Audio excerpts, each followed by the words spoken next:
আসসালামু আলাইকুম ওরহমতুল্লাহি ওবরাকাতু। প্রিয় দর্শকবৃন্দ, আশা করি সবাই ভালো আছেন। আজকের আলোচনার বিষয় হচ্ছে ইসলামে পাত্রী নির্বাচন সম্পর্কে। কিভাবে একজন মুসলিম যুবক তার জীবনের সঙ্গিনী নির্বাচন করবে এবং এই ক্ষেত্রে কি কি বিষয় বিবেচনা করা উচিত।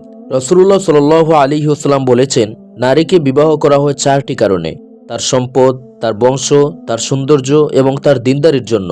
তবে তুমি দিনদারি নারীকে অগ্রাধিকার দাও, তা না হলে তুমি ক্ষতিগ্রস্ত হবে। হাদিসটি আমাদেরকে একটি পরিষ্কার বার্তা দেয় যে দিনদারি বা ধর্মীয়তা হলো একটি মেয়েকে বিবাহের জন্য নির্বাচনের প্রধান মানদণ্ড। অর্থ, সৌন্দর্য কিংবা বংশমর্যাদা গুরুত্বপূর্ণ হতে পারে, কিন্তু দিনদারিতা হলো সেই গুণ যা সংসারকে বরকতময় করতে পারে। তাহলে চলুন আজকের আলোচনায় আমরা এই বিষয়টি আরো বিস্তারিতভাবে জানার চেষ্টা করি। রাসূলুল্লাহ সাল্লাল্লাহু আলাইহি ওয়াসাল্লাম আমাদেরকে দিনদার নারীদের বিয়ে করার জন্য নির্দেশ দিয়েছেন, কারণ একজন দিনদার নারী সংসারকে শান্তিময় করে তুলতে পারে এবং সন্তানদেরকে সঠিকভাবে ইসলামী আদর্শে লালন পালন করতে পারে। পবিত্র কোরআনুল কারীমে আল্লাহ তাআলা বলেছেন, তোমাদের মধ্যে যারা ভালো তাদের সঙ্গে বিয়ে করো। ভালো চরিত্র এবং নম্রতা একটি মেয়ের গুরুত্বপূর্ণ গুণ।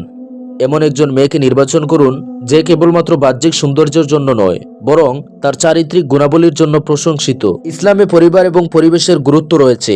এমন একজন পাত্রী নির্বাচন করুন যার পরিবার ইসলামের প্রতি যত্নবান এবং তার লালন পালনে সঠিক ইসলামী মূল্যবোধ রয়েছে। সম্পদ বা বংশমর্যাদা বিবেচনা করা যেতে পারে, তবে এগুলো যেন দিনদারির চেয়ে অগ্রাধিকার না পায়। বিয়ে করার সময় পাত্রীকে যথাযথ মোহর দেওয়া এবং তার সকল অধিকার নিশ্চিত করা একজন মুসলিম পুরুষের দায়িত্ব।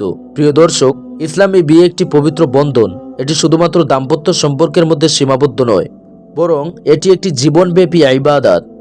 তাই পাত্রী নির্বাচন অত্যন্ত গুরুত্বপূর্ণ বিষয় এবং এখানে দিনদারিতা, ভালো চরিত্র এবং পারিবারিক পরিবেশকে অগ্রাধিকার দেওয়া উচিত। আল্লাহ তাআলা আমাদের সবাইকে সঠিক পথে চলার তৌফিক দান করুন এবং আমাদের সংসারগুলোকে বরকতময় করুন। আসসালামু আলাইকুম ওয়া রাহমাতুল্লাহ।